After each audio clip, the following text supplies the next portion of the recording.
Tagal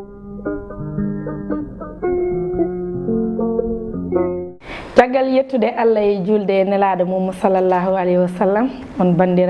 calminama bandiraɓe wonɓe e windere nde on wonɓe subaka on wonɓe jamma on wonɓe ñalawma nde wonno ko noon tagiraɗen mi salmini kala kalowo ɗemgal fulfulde nde an andi to gonɗa e to gonirɗa fof mi tawima ɗon mi salminima calminade tedduɗi gondiɗe e needi en garti kadi e yewtere men wonde fayida nde yewtere mawde nde hono comédie show tawa ko ɗo tan e nder Pindi TV hande noon mi addi kadi jontaɗo e nder yontaɓe ganduɗo hoore mum bawɗo ko watta ko gandaɗo kadi e nder saaha mum mogiyanke laaɓɗo machallah moƴƴo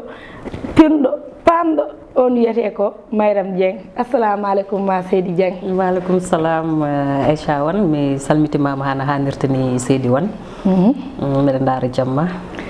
mi weltima ne wonno ka sehilam ka guidam kadi en bayrodiri no feewi hande ne jimami nde wayi kono glace waɗa e ɓerdam nde saabu ken sehilaɓe no feewi debbo mo Ndiaye en pendaw saabu ma tabarkalla machallah eɗen mbawno wonde sehilaɓe tan haɗa ɗo e Dakaru Ndiaye Dial Diop kono a itti kam ɗo nawɗa kam ha Ndiaye en nokku ma wuuro ma ɓe mbi haadema andude neɗɗo tawa ɗum ha to hoɗi ɗo jimami toon gonɗa neɗɗo moƴƴo jimami jimi bande en de passage mi salmini Ndiaye en naaɓe fof no ɓe potirno hol gonɗo Mayram Dieng. eyyi kono mbirɗani tan Aisha wan minne aussi mi weltima tigui rigui nde tawno min e ma ko enen ndendu ko batten ko kono ko Allah waddi en guila nanmi e affaire mogo ko hen tawmami kono Allah ne waddi en tan gueɗe kewɗe en baddi ɗum nde tawno kadi ko an fotiri noon ko an hollimi ɗum kadi Mayram Dieng e ko jeeya ko Ndiayen Pendaw no mbiɗa ni Ndiayen Pendaw noon koye département Podor woni arrondissement Thillé Boubacar e kono ko ɗo jibinami ko ɗo mawnimi e Dakar ka joddu jeeri wadde komin juddu jeeri ka joddu jeeri jiɗɗo ko gonɗa ko jiɗɗo pulago no feewi sah no feewi par ce que mi añi ɗum hay anduɓen ɓe tigui rigui gandi sehilaɓam fof ko haalpulaar en min kala jiiɗami ne andi tan min ko pulago tan welimi e ne jeeyani e ko nannimi e mogo kadi e par ce que min guila mbeɗa woni suka kala ko fate kala tan ko fate pulago min ina welimi tan eyyi mbiɗa simtono moon ndeysan nde o fuɗɗi arde omo naata e amen nden ko wacce ɓees min tawimo min gari min tawi min ponno tournude ni ko galle makko kajja wi Aisha ko oɗo de min gaddi pour o ara o jeyte o waɗi ni o wi ko mbaɗanmi ko mbiyanmi kono hande kam tabarkalla machallah o wiyata hay goto ko watta e ko wiyata nde wonno machallah omo yiiɗi ɗum kadi omo wawi ɗum ko Mayram Dieng holon ane nadda e théâtre pulaar bon min de théâtre ko nanmi hen mbeɗa sikki ɓooyi ɓooyani dal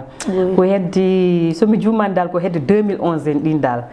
ala 2011 2012 non ɓuuri 2011 par ce que ɓinguel ma guel tan jibina ko 2011 te nden a naate théâtre ko mbiyam jibina ala kumba mo mbiyata ko Ndiayen Pendaw naajo eyyi ko hedde nden tan dal ko nden tan de 2011 2012 ko nden tan 2011 2012 ko nden tan hol no foti kasetaji mbaɗɗa bon kasetaji noon exactement kam vraiment mi limani mi anda par ce que a waɗi kasetaji kewɗi hol troupe gonɗa gonmi ko yontande hande troupe Tafandaw ko ɗon kadi tan meeɗa wonde de passage mbeɗa yettamo ni mbeɗa jarnamo kadi no fewi par ce que hande soko caméra fawima e am caggal Allah e nelaɗo muɗum ko sababune Tafandaw e min premier jour mo joué mi théâtre ni ina wayni mataw ko fréquentation no mbaɗirtumon mi fréquenté ni ko ɗum addinimi ni joude théâtre e par ce que ɗen balɗe oɗon joué théâtre galle moon e ɗo goto rôle goto eɓe cohluno ɗum Tafa daari andi mbeɗa wawi foti wawde joude ɗum mi meeɗa wadde ɗum mi ɗuminani kono omo andi mbeɗa yiiɗi ɗum omo andi mbeɗa yiiɗi milieu pulaar o mbeɗa yiiɗi ɗum no fewi o waɗi kam proposé rôle o wi oɗo rôle mbeɗa andi aɗa foti wawde joude ɗum mbanmi tan nde tawno aɗa andi neɗɗo kala ko yiiɗi wawi ɗum nde mbanmi kadi alhamdulillahi rabbil alamin waɗi réussir guila nden ha joni ko ɗum nannimi e théâtre dal ndeysan caggal théâtre Mayram Dieng holko mbatta bon caggal théâtre e mbeɗa waɗa commerce mbeɗa jogui liggueyaji am goɗɗi mais min mbayri yiidema e scène o saaha juɗɗo mi anda holko gonnoɗa e dow moƴƴo mbiɗa yiiɗi kalna bandiraɓe ɓe Mayram Dieng koko yano waɗoyde modou walla modou wiyetede fatou walla ka janoro wadde immigration an hokko gonnuɗa e dow mum tan ha mayruɗa seno bandiraɓe ɓe foof ne mbiya Aïcha to Mayram Dieng de miɗen nanamo to Gabon alhamdoulillahi rabbil alamina Aïcha ko yettere Allah tan c'est vrai mi wayri ceeno kono ko cellal tan wonno alhamdoulillahi rabbil alamin e wonde komi alano ɗo tan e ɗiɗo duuɓi fof gonnomi ko hedde Gabon e ko toon gonnomi e ko toon Gabon mettande guiƴam e alhamdoulillahi mettani min kam a jaajima Gabon nde wonno wuttam ha joni wuttam vaccine baɗɗo fayida o addani kam an jeeyi an ka moƴƴo Mayram Dieng holko mettuma e théâtre Pulaar bon théâtre Pulaar de ina wayni neɗɗo kam saɗa yiiɗi hunde ko hunde yawata mettudema ɗon dal par ce que nde tawno neɗɗo kala ko yiiɗi wawi ɗum no mbirumi ni tan e kono sinno ko sagam musimi tan ko théâtre Pulaar oɗo mo mbaɗateno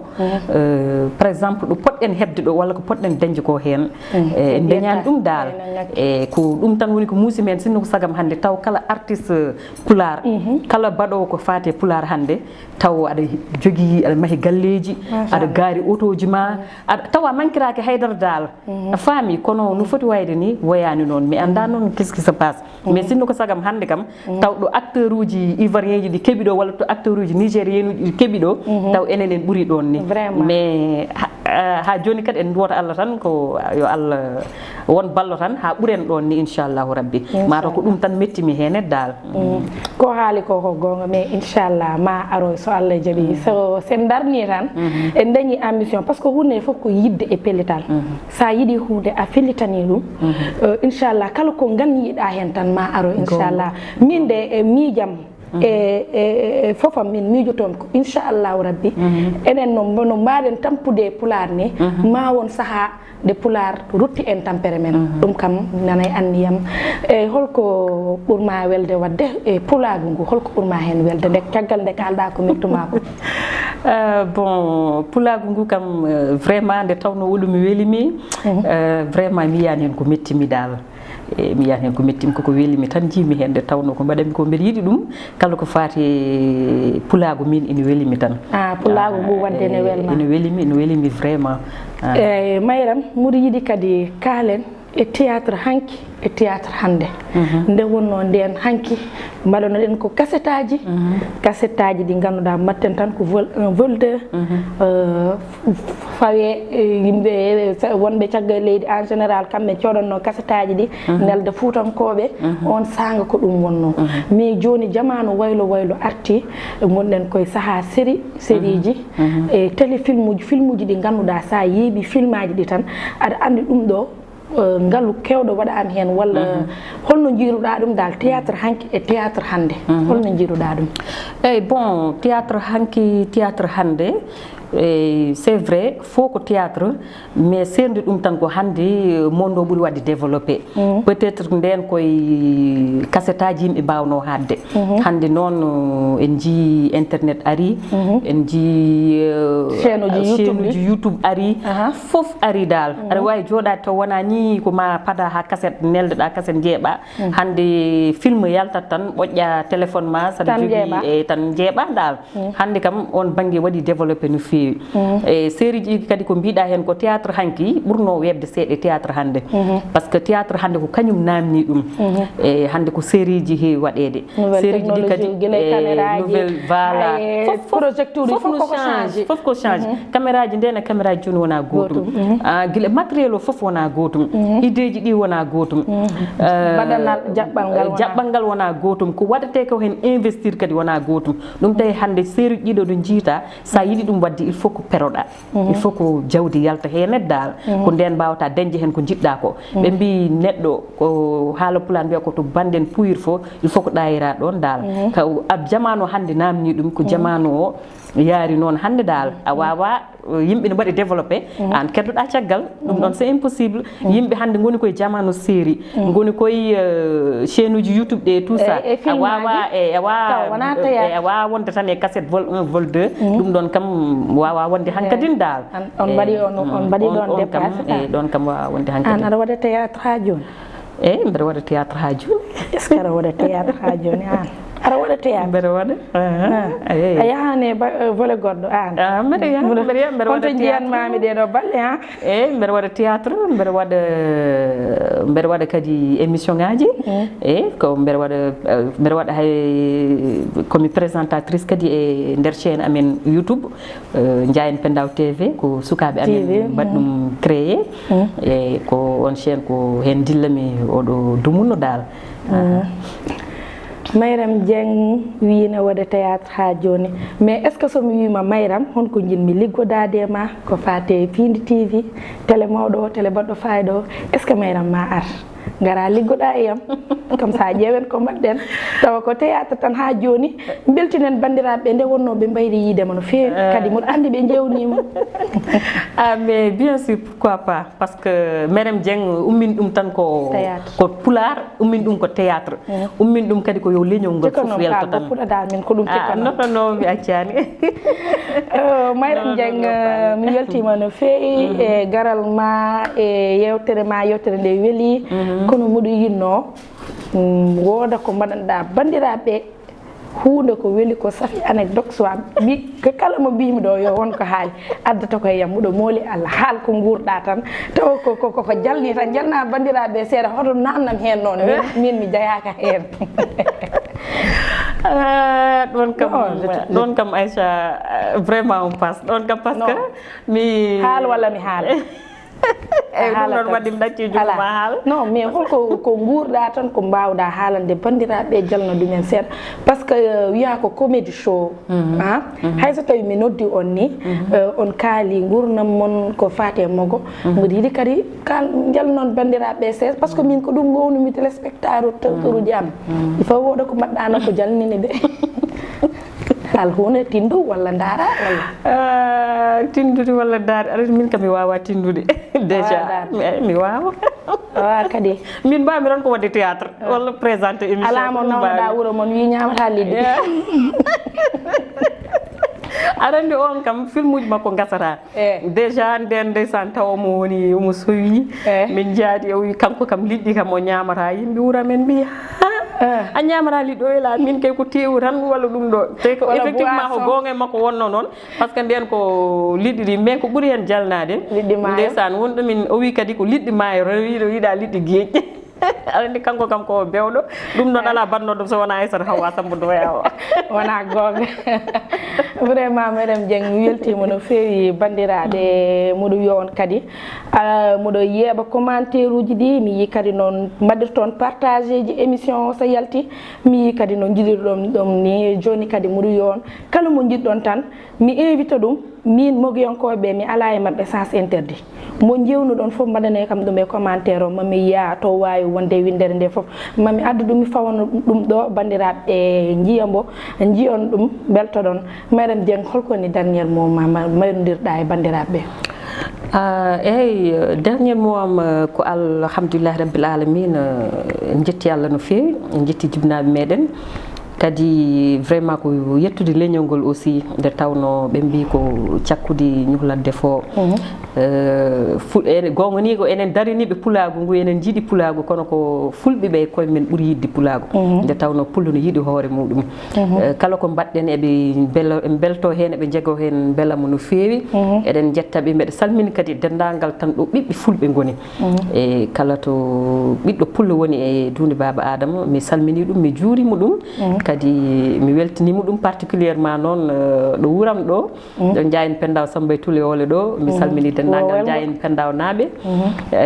debbo hen e gorko hen hay goto mi ɗaccani mawɗo hen e suka fo e jibnaɓe wonɓe toon ɓe wonɓe e diaspora o kamɓe taɓe mbawi wonde foof mbeɗa salminaɓe no fewi kadi ko weltade tan andi aussi mbeɗa waɗma remercier no fewi par ce que ko Allah waddi en no mbinomi ni e début o tan koye théâtre tawmami min fo e heccudema ala ko en baddani nde tawno a yiyam tan jiɗanɗami hoorema min ne jiɗmami en baddi ko kadi ken bandiraɓe anni so welama mi wima ka Ndiayennajo so welama mi wima so welama wima ka boɗaɗo so welama wima ka jasarnajo an ka koye Ndiayen tigui jeeyaɗa kadi anduɓe fof ne gandi holko kalami koko ɗum woni an ka Ndiayennajo tigui rigui ko ɗum waɗi jiidirɗen tan jiɗodirɗen e badduɗen ko heewi vraiment haydara bonnani hen guila nden hay sen joddima duuɓi kital en jiidirani so en jiidiri tan duttitoɗe gon saaha yimɓe ne jeeɓa théâtre uji meɗen eɗen toujours wonno kewɗen tan ko habde théâtre ɓe mbiya ani Aïcha kam kon joguiɓe tan toujours probléme wiya pourtant noon ko noon o e wonde sehilam wallahi mbiɗa waɗa remercier kadi welama mawɗo kadi e nder Pindi TV ɗo ɗo garmi ɗo nde tawno télé o darini pulago no fewi no fewi no fewi vraiment no dañmi ɗo invitation ko sababude ma kono mbeɗa jogui hen beelamu no fewi nde tawno min kala ɗo pular dillete min Mariétou Dieng mbeɗa yiiɗi ɗum noon mbeɗa waɗa remercier dendagal ɓiɓɓe fulɓe ɓe mbeɗa wiya on kadi Allah jarama on jarama mbeɗa waɗama remercier no fewi guiɗam sehilam merci beaucoup min ɓuuri weltade sona wiide bandiraɓe Allah jarama on jarama hande noon ñanti kam ko jeewal fayida jeewalam jeewa jaam jeewa Lamine Tall Lamine mo ceerno Seydou Makki Nourou Cheikh Oumar Oumou Hayri wiyete noon yummum Aïcha won yummum Fadima won ko on ñantimi hande wi kam Aïcha hande saɗa yaaha comédie show ko min tottatma wutte mi salmini bandiraɓe wonɓe Orléans fof mi salmini ɗumen mi yetti calminade mi fawi ɗum e jungo dikkoye Thioubou chéri Samba Ndiaye Thioubou Matam naaɓe fof mi salmini on mi wi on kala gonɗo e jaam yo taw ko onon ɓuuri mi yetti Allah noon mi yetti wonɓe karallagal ngal nde wonno gamri tiggu so weeli ko yumma jagge baleɓe ɓe mi yetti Samba Diop e équipe mum foof no fotirno maquillage o noon ko Kumbis make-up Kumbis Babou rewi ɗo mi wi Thiatou Walo Allah jarama a jarama e Amadou Konté kamɓe joguino karallagal ngal e Samba Diop ha saaha goɗɗo so jeyɗo ñaawi e tawa ko comédien goɗɗo walla comédienne goɗɗo tawa ko ɗo tan e nder Pili TV ha gongol